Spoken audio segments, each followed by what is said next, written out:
Hey everyone, welcome to the Courage Conversation Show. I'm your host, Ashley Easter, and I am super excited to be bringing on a great guest tonight. She is the mindful therapist, Katy Bandy, and I have been following her work on Instagram for a while. I have been seeing the amazing things she does as a therapist, as a mindfulness teacher, and I just knew that I needed to bring her on the show to talk to all of you here. She is intensively certified as a dialectical behavioral therapist and specializes in anxiety, stress management, and believes that while we can't stop all the stressors from happening, we can change the way we relate to them. Mental wellness and mindfulness well-being deserve to be much higher on your priority list, and it's a foundation for everything. So I just want to go ahead and welcome Katy onto the show. Hey, Katy, Yes. how are you doing? Hi, Ashley. I'm doing great. Thank you so much for having me. Hey, I am just so honored that you would be here. We love to have therapists on our show, and we have so many people in the audience. I really believe that struggle with anxiety. I know for myself, I have had a lot of anxiety in my past, so to know that that is like your specialty, so excited for this. Yes, I feel similarly. It's such a common experience, right? So many people experience it, myself included. It's in many ways kind of a natural part of our nervous system. So, Mm, yeah. Well, I definitely want to talk a yeah. little bit about that. So, specializing anxiety and stress management, the first thing that kind of comes up for me is like, what is anxiety? And then what is like stress? And are they always the same thing? Like, what are the differences? Just maybe talk about that. Let us know what the differences are, what the similarities and overlaps. Yeah, totally. So, when you think about stress, it has this sort of negative and bad connotation, but it's not always necessarily a bad thing. For example, exercise is stress. So, if you go for a hike up a mountain, that's stress. You're doing speeches at work or presentations, that's stress, but that also may be something that's positive for your career or your life, Right. right? So, stress is just anything that kind of places a little pressure on us, Mm, right? Or a lot of pressure, depending on the situation. Then, of course, there may be chronic stress where you're just facing trial after trial after trial, and it can start to get into sort of an unhealthy or harmful state, right? Anxiety is, I think I mentioned earlier, it's built into all of our nervous systems. So mm, our brain, our spinal cord, all our nerves has this automatic fight or flight response. I'm sure people are familiar with that. There's other responses we have too, a freeze and a fold, tend and befriend anxiety response. But it's this amazing part of our nervous system that keeps us safe and is always looking out for danger or threat. So mm. even if it is a speech you're giving at work or a presentation, the nervous system is going to pick up to, okay, how are people going to perceive me? Or, what happens if it doesn't go well?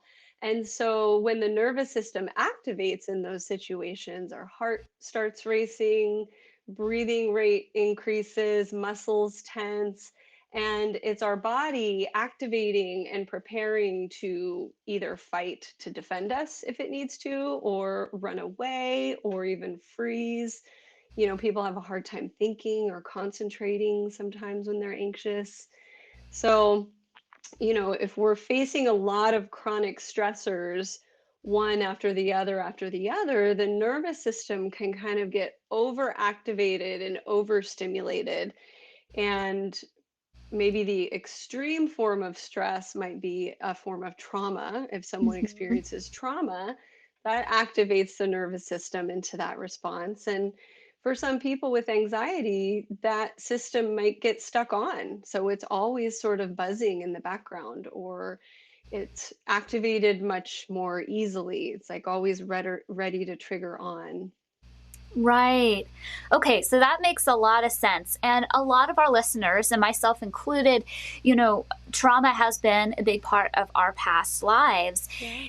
And I think what can be challenging a lot of times is if you've lived in a place of, I think you called it chronic stress, Mhm. where it's just, there's trauma happening all the time and that just becomes your normal. Yeah. Yeah. I I know that I've struggled with this and I know that some of our listeners have struggled with this. When you kind of get to a safe place, we know that our bodies can still be reacting to that past trauma and past stress even though we're Mhm. safe now.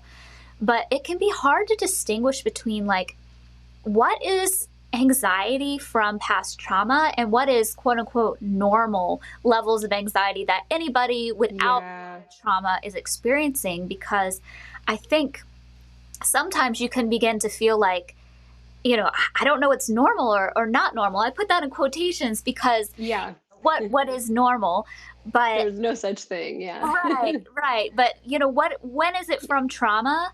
And Mhm. when do I maybe need to seek some help and support for this? And when is it like, okay, Yeah. everybody experiences a level of this and, this is just something that is part of the human experience. Yeah, totally. So, I think starting with the quote unquote normal, Mhm. if a person is facing stressors and experiencing anxiety and they feel pretty capable of dealing with it, like they know some tools and they know what it is, and it's something where it hits them and they're like, okay, but I can take care of this, and they Mhm. feel competent in managing it, then I would say, probably doing okay and don't necessarily need to reach out for some support. So there's this threshold where, our perceived capacity, can we handle it or not? Or do we then start to get into that overwhelmed state where we doubt our ability to handle it? And then it's maybe impacting our lives in pretty Mhm. significant ways. So, if one's social life, relationships are being negatively impacted, work roles are being negatively impacted, sleep or physical health, whenever those anxiety symptoms or stress symptoms start to have a chronic ongoing negative impact, then that's what I would say, time to reach out for some help. And there's no shame in that, right? We all need help at times with things. So, Absolutely. No, therapy is amazing, and getting support around anxiety has been really key for me. I actually have an yeah, appointment with my therapist scheduled for tomorrow. And so yeah, definitely no yeah. shame in that game. That's really helpful. And um I think it has kind of on a personal level for me, I sometimes I sometimes get fearful that something that is quote unquote a normal stressor is going to turn into something bigger, like a panic Yes. attack, because of Yeah. some of the past things. But just reminding yourself that, like, this is a normal part of the human experience to have different stressors in Mhm. your life. It doesn't mean Mhm.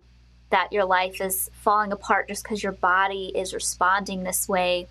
It's Yes. actually probably alerting you that, this is something to pay attention to, but, it's Yes. not always a devastating thing to feel anxiety. Right.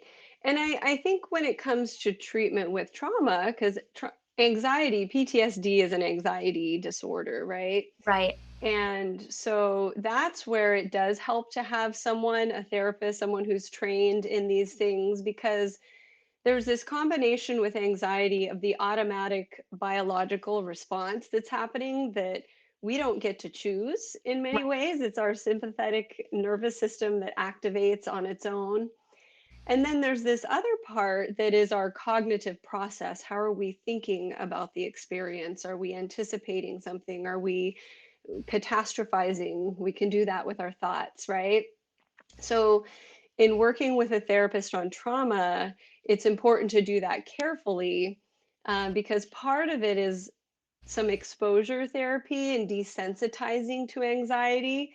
And so part of the process is maybe triggering a little bit of that anxiety response and learning how to settle it in the moment. So Mm. it's a very careful process to do, and one that's helpful to have a trained person with you to do it, because like you said, when a panic response happens or the nervous system takes over, unless someone really has the tools, to be able to settle that, then, you want to have help there for that. Right. Right. Yeah. And speaking of tools, going to a therapist can be super helpful. And in those moments of like the exposure therapy where you're actually going into stressful situations and finding out how to calm your nervous system, that again should Hmm. be ideally done with a professional. But what about Yes. people who are just listening today and they're like, really am struggling with anxiety on a daily basis? And, Yeah. do you have any tips for them? Yeah, totally. So there's a couple tips that are great for panic attacks or when anxiety really starts to feel unmanageable.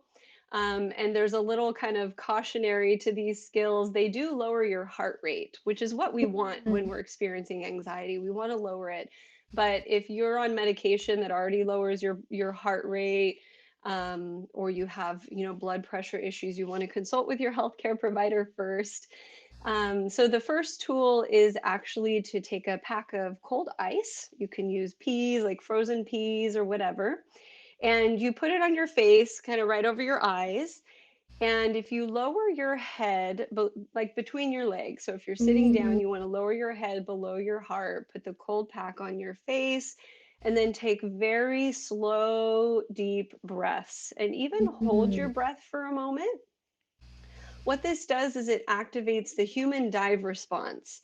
hmm, And so when we go underwater, our nervous system detects we're underwater and we don't have access to oxygen. And so it triggers the nervous system to settle. It's like, okay, we better slow the heart rate down, mm, slow down oxygen consumption. And so it thinks we're drowning. We're not. We just have peas, frozen peas on our eyes. um, but it helps slow down the heart rate and settle the nervous system. So that's a really good one. You can also do paced breathing, which is my second tip that really works well. And that's where you want to breathe in very slowly to the count of five.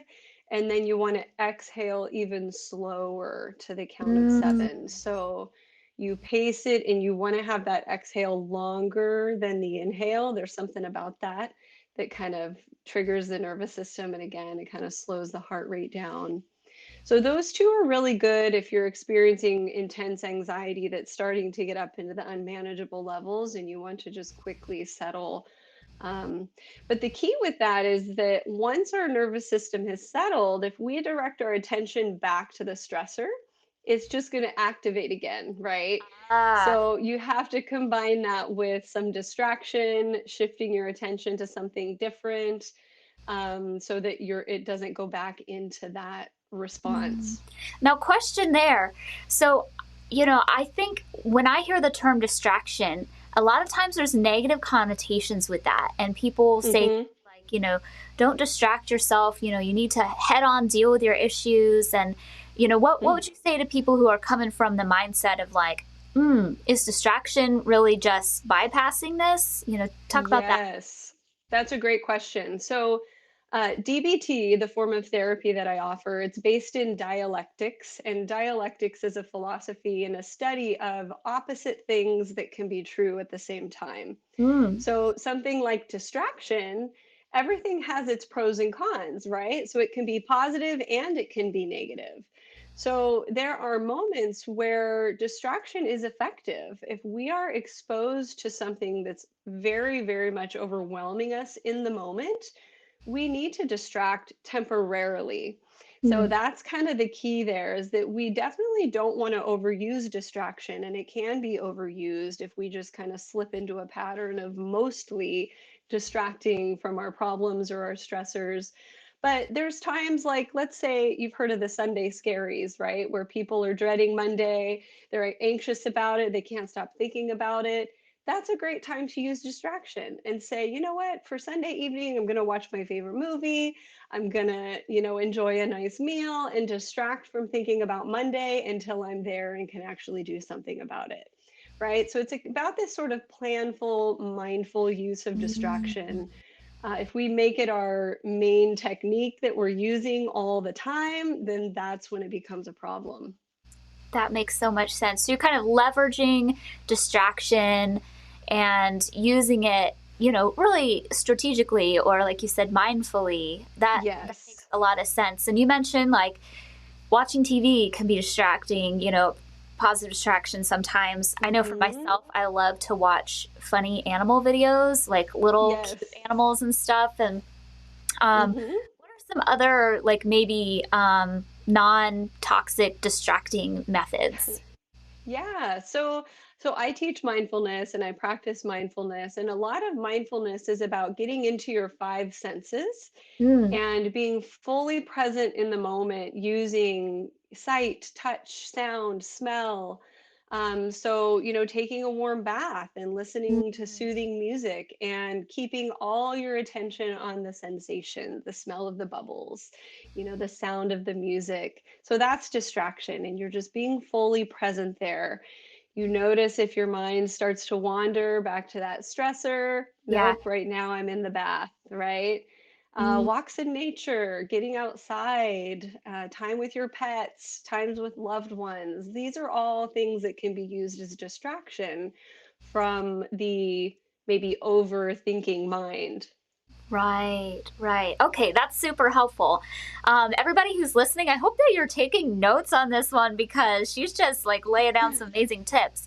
Um, so going back to kind of the tips you were sharing about anxiety. So, Yes, I've you got talked one about, more that's a good yes, one. yes, you talked about like putting the cold compress on your eyes, the, deep breathing. What's number three? So, number three is a skill not for when your anxiety is super, super high. It's when it's maybe in the mid range. And it's when you are getting caught up in the thinking mind and having all sorts of thoughts about the situation. This skill is called check the facts, and it's from Mm, DBT. And it's about looking at the thought that you're having that may be contributing to the anxiety. So, again, going back to a work presentation, let's say you're having the thought, I'm going to bomb, my coworkers are going to judge me, whatever, right? So, you identify the thought and then you check the facts on it. You describe what kind of thought is this? Is it a fact? mm, And a fact is something that we can see with our five senses. So if you can't see it, hear it, touch it, smell it, taste it, then it might be an assumption. ooh, It might be an interpretation. It might be a judgment. And so if we can label the thoughts for what they are, okay, this is an assumption. And then we take it to the next level because sometimes that's we're still going to buzz on it and we go, what is the mathematical probability that this assumption fear is going to happen? mm, Is it a 30% chance? Is it a 60% chance? Likely we'll find ourselves down in a much lower rate with some of the fears that we kind of blow yeah. up, right? So we give it a mathematical probability, and even when we do that, there still may be some residual fear about it. And so we do something that's called coping ahead. And you think of the very worst case scenario that could happen. What is your biggest Mm, catastrophe fear in this situation? And then you say, even if that did happen, how would I cope effectively with it? mm, So you create a coping plan for it. And so I'll give you an example of this. Marsha Linehan, who created dialectical behavioral therapy, gave this example of her fear of tunnels. So she lives in Seattle where there's a lot of tunnels. And every time she would drive through a tunnel, she would have a panic attack and she just couldn't yeah. do it. So she used this skill and boiled it down to her fear that the tunnel would cave in on her, she would be trapped, and that she might die. Mm, That was like the take it all the way to the end of the worst fear. And so she kind of thought, okay, how would I cope with that? And she had to sort of grapple with the reality that death is a part of life for all of us yeah. and go through this process of like radical acceptance, which is another DBT Mm, skill of when my time comes, falling back on her own belief system around death. mhm, So sometimes when we create this backup plan for our worst case scenario, it takes the wind out of the sails of mm, that fear because we're like, even if that worst thing does happen, this is how I'll get through, this is how I'll cope. right. So that's checking the facts. And oftentimes, when we go through each of those steps, Mhm. that fear sort of deflates and goes down a bit. Right. Because it seems like a lot of times anxiety is really about the what if. what if, Yes. and Yeah. almost like the anticipation of something. But when you kind of, Yeah. play your mind through, okay, well, what if, and, really take out that anticipation piece, then Yeah. what can it really cling to when you know, Yeah. Totally. And again, that's our brain and our nervous system is scanning for what ifs because it's trying to mm, help us. It's trying to protect us and keep us safe. So, I'm always a big advocate of learning to tame and befriend your anxiety rather than fight with it yeah, because, remembering this is just my brain and nervous system is trying to help me. If we can work with it, then we're going to be much more successful at decreasing it versus if we're fighting with it. that makes so much sense. Yeah, thank you so much for that. And I was checking out your website a little bit, and you've got a lot of great things there. We'll Mhm. encourage everybody to visit it in a bit. But one of the things I noticed is you talk about something called the middle path, and it's sort of this in between thing of, a lot of times we operate in these extremes. So anxiety, comes in and we're like, okay, we want to do things perfect. And we land in this zone of perfectionism, and that really amps up the Mhm. anxiety. But we feel like if we let go of our need for perfectionism, then we're going to go to the opposite extreme of just like not Mhm. doing anything and just like quote unquote failing, or just like, all right, I'm just going to lay on the couch and just let what happens. Yes. And that doesn't feel like a good option. And, sometimes our anxiety brings us there, and sort of that freeze response. Um, but you talk about this thing called the middle path. Can Yeah. you maybe just explain what that is? Totally. Yeah. So zooming way out, this actually comes from a Buddhist concept, the middle way. And so Buddha wrote the different paths to enlightenment, and one of the paths to enlightenment is the middle way, which is basically living in balance and Mhm. finding balance between extremes, like you were talking about there. And this also goes back to the idea of dialectics that I mentioned earlier. So, DBT teaches mindfulness and the middle path, the middle way, they call it. Um, and it teaches about dialectics and how, as humans, we tend to get stuck in this all or nothing thinking. It's either all this or all that. And there's a lot of problems that arise with that. Like you said, we'll tend to, if we're polarized into one extreme, then to try to balance it, we run back over to the other side. It's like a teeter totter, Yeah. and then we slam back over to the other extreme. And so it's this like wobbling of trying to find what is the middle path and the middle way. And in order to balance a middle path, it means holding both sides together. Mm, So for perfectionism, like you saying, trying to be precise or, do things accurately versus just letting it all go, letting it all slide, we can be both precise and planful and completely let go of attachment to those mm, things or to outcomes. So it's like balancing both and thinking mhm, rather than either or thinking. And there's a lot of these dialectics or polarities that exist. Doing, taking action versus being, just settling into the mm, moment. Um, Self indulgence on one hand versus self denial on the other. So there's a lot of these polar extremes that we can practice finding the middle way with. We mm. can both indulge in things we enjoy and have deny and restrict and monitor consumption or enjoyment, if that makes sense. Right, right. Well, that Yeah. that does make sense, and I feel like a lot of our audience has come from very black and white polarized backgrounds, particularly Yeah. if they've come from a religious community where it was like, this is either sin and you're probably going Hmm. to hell, or this is, good and you're going to heaven. And so there's Yeah. this fear of, I have to get it right. And if Yeah. I can't get it right, I might as well not do it at all. But Yeah. coming to this place of balance where it's like, okay, maybe even those polarities, are they really exist? Do they really exist? Like, can you achieve perfection? What is perfection anyway? It's going to be Yes. different for different Yes. people. And um, Yeah. So so, part of what what you're Yeah, go ahead. talking about there too, like with the judgments of good, bad, right, wrong. Mindfulness teaches non-judgment, and Mm, so we don't judge things as good or bad or right or wrong. Things are just things. Actions mm, are just actions, and so rather than looking in terms of right or wrong, we look in terms of effectiveness. Is mm, this behavior effective? Is it not effective? Depending on what your goals are.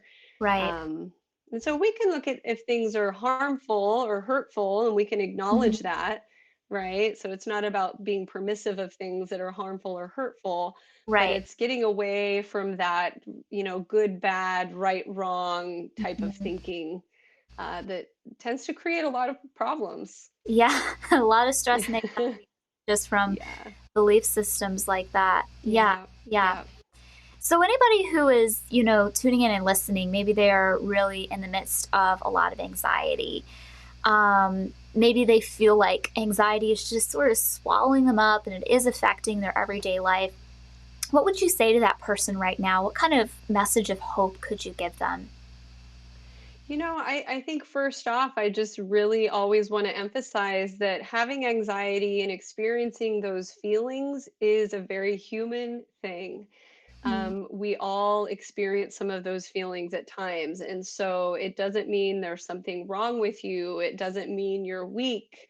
It's a natural part of being human, and really just starting with like validating how uncomfortable it can be.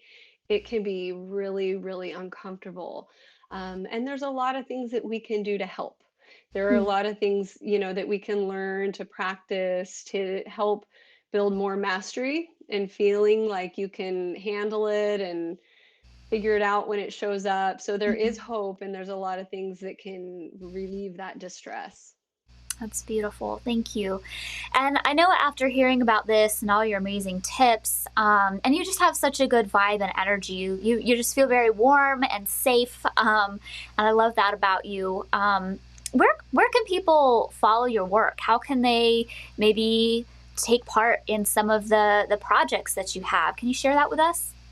Yeah, absolutely. So I'm on Instagram at the Mindful Therapist. And then I also have a free Facebook group if anyone wants to join. It is women only.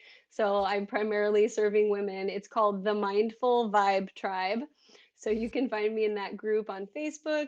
And then I also have a couple of online self study courses. One is a guide to taming anxiety, where we cover and go in more depth to some of the things we talked about today. And then I also have a larger comprehensive course on mindfulness practice that I have available, self study, 9 modules. We also talk about dialectics and the middle way in there. So, mindfulness practice has been researched to be incredibly helpful with anxiety as a tool. That's wonderful. Hey, thank you so much for sharing today. I know this is really valuable to me and to all of our listeners. It's really been a pleasure talking with you. Thank you for having me. And everybody, thank you so much for tuning in tonight. I hope that you have taken away some great tools for yourself and to help ease and manage your anxiety better. Be sure to follow Katy on her social media and check out her courses. And of course, come and follow Courage 365. We're on Twitter, Instagram, Facebook, and YouTube. You can catch back episodes of Courage Conversations on our website, and just for going to our website, we offer a free gift for you, which is this ebook called 5 Keys to Living a Life of Courage. And it can really help you take the next most courageous steps for yourself as a survivor, really kind of understanding what's going on with maybe abuse that you've experienced in the past. And you can even download that book if you have been on this healing journey for a while, because once you sign up, you are automatically added to our email list, where we let you know about new shows coming up, like this one. We also let you know about any events that we have planned. So it's really a great resource. If you are in any type of imminent danger, or if you know or suspect child abuse, please, of course, contact the police. But for other things, if you're looking for support, resources, hotlines, connection, you can again go to our website, courage365.org, and then hit the Need Help tab. Right there, you'll have a drop-down box of all kinds of supportive hotlines, websites, resources, and tools just for you. Thank you all so much for tuning in tonight. Live with courage.